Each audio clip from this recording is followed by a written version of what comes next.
Payg'ambarimiz alayhissalomdan bir kishi qanday odam qarindosh deb so'raganda, Rasululloh sollallohu alayhi vasallam qarindosh emas, bir-birini so'roqlagan, bir-birini holidan xabar olgan, borish kelishi bor odam qarindosh deb Rasululloh marhamat qilgan ekanlar.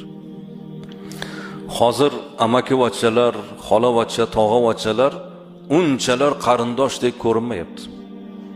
Bir-biri bilan faqat to'y, maraka, bir marosim bo'lsa bir-birinikiga boradigan holat bo'ldi.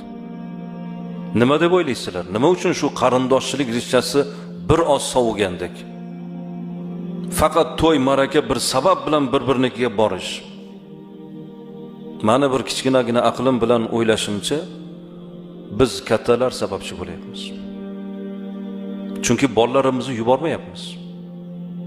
Bor tog'ayniga o'ynab kelgin, mana bugun shanba kuni